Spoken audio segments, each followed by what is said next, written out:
Welcome to ExceLworks video tutorials.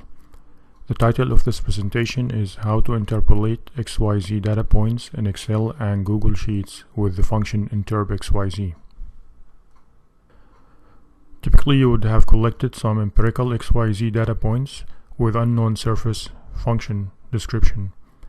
We will show you how you can accurately interpolate your data at arbitrary XY points by using the INTERPXYZ function in both Microsoft Excel and Google Sheets. Let's begin by introducing the function INTERPXYZ.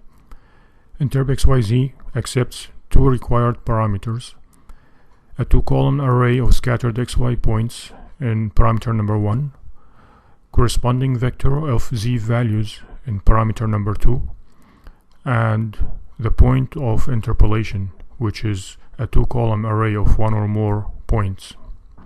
It also takes one additional optional parameter in argument number 4 for some algorithmic controls. INTERPXYZ is based on the natural neighbor interpolation algorithm. Unfortunately, INTERPXYZ is not a standard function in Excel or Google Sheets. To enable it in your Excel, you will have to install the ExceLab calculus function add-in. If you're running Excel on a Windows PC, download and install ExceLab 7 from excel-works.com.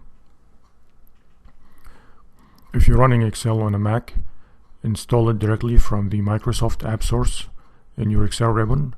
Click Insert, Get Add-ins, and search for Calculus, then add it. In Google Sheets, you can install it directly from the Google Marketplace. Just search for the Google Sheets Calculus Functions add-on. In this demonstration, we are going to work with a simple two-dimensional function as shown here.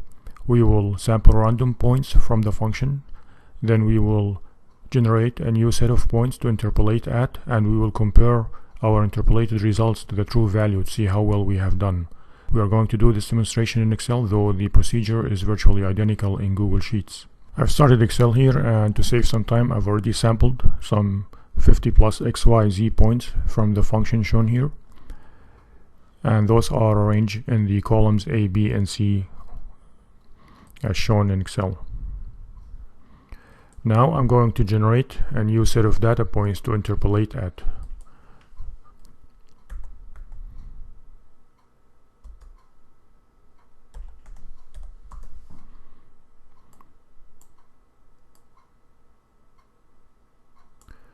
This is going to be my X values. Now let's try to disturb this a little bit for the Y values. So instead of starting from point 1, I'll start from 0 and go at a different increment.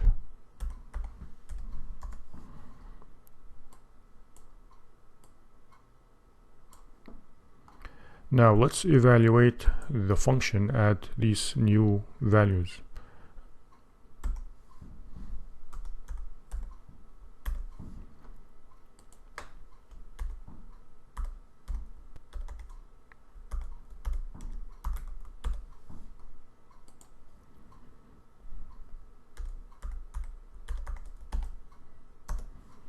And I'm going to use autofill to generate the rest of the values. So this is my true Z value. Next, I'm going to use INTERPXYZ to interpolate the Z value at my XY points.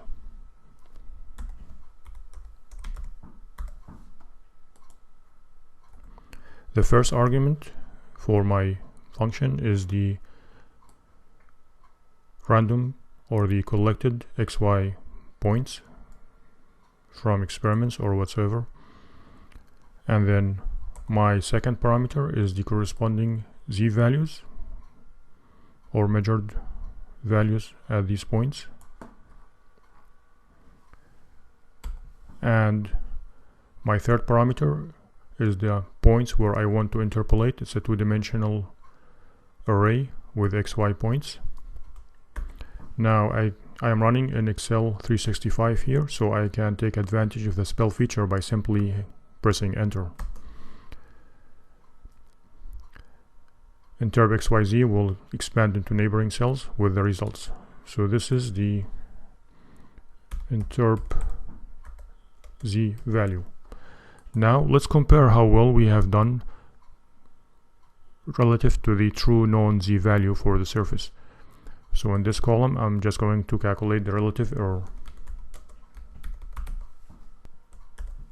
True value minus interpolated value divided by my true value. I am going to use autofill to generate the rest of the values. Let's change the display here to percentage. So as we can see here, we are doing generally okay. Our errors is relatively small given that we are working with a very small data set here of only about 50 points, but the error can be sometimes as large as 10% or as low as 3%. This error will improve as you have more coverage in the two-dimensional space. Let's try to understand this a little bit further. To better understand the source of errors in your interpolation, we need to understand a little bit how the natural neighbor interpolation algorithm works. So it relies on generating a Voronoi diagram based on your supplied data, and it will use the relative areas as shown in this figure here to calculate the interpolated value at arbitrary points. So in order to calculate an accurate interpolation, you must have sufficient coverage around the point you are interpolating at. If you, for example, have collinear points, or you don't have sufficient points surrounding your point, the interpolation will either fail or give you a high error. When interpolating at multiple points, you have two options. You could either run INTERPXYZ using the autofill feature, or better is to run it as an array formula as we did in the demonstration. However, if you run it as an array formula, it depends on the version of ExceLab you are working with. So let me demonstrate this in Excel again. If you are using ExceLab 365 or Google Sheets, you can simply use the auto spell feature like I did here by passing in your parameters and simply pressing enter, and it will expand into neighboring cells. However, this will not work in the Windows version ExceLab 7. In ExceLab 7 you have two options: by running this as an array formula or by using the autofill feature. Let me demonstrate how you would run this as an array formula in ExceLab 7. First, we need to copy the formula that we want to evaluate. Then I will allocate the output array, press in my formula bar, and copy the formula.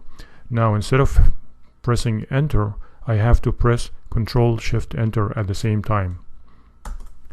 Now I have calculated my values as an array formula. If you look at the formula bar, Excel will place curly brackets around your formula to indicate that this is an array formula. The other way we could do this is by using the autofill. So let me copy the formula here one more time, and I'm going to calculate this at just one point. Now before I can use autofill to generate the rest of the values, I must lock my first two parameters using the $sign syntax. We do not want Excel to increment these values during the autofill. So now I can complete the rest of the values with autofill. It's always recommended, if you are working with Excel Work 365 or Google Labs, to use the array formula, because the autofill is generally inefficient and it will require multiple evaluations, which will also tax the servers. Let's describe some advanced features of the INTERPXYZ function, which is relevant when dealing with real-life experimental data. Generally, your XYZ collected data is unsorted and it may contain duplicate measurements at the same XY point. So these two issues are handled automatically by INTERPXYZ. It will do the sorting and it will average your measured values at a single point. One additional useful control parameter that you could pass in argument number 4 is to limit the interpolation to positive values only. If you know that your surface should be always positive, you can use the control key non-neg z in argument number 4 and set its value to true as shown in the formula. This will filter all negative values during the interpolation. We have presented the INTERPXYZ function, which is part of the ExceLab 7 calculus functions add-in, which also contains a dozen of other calculus functions for solving all sort of calculus problems, including integration, differentiation, interpolation, solving equations and differential equations, and optimization. If you are interested in any of these problems, visit excel-works.com for examples. Thank you.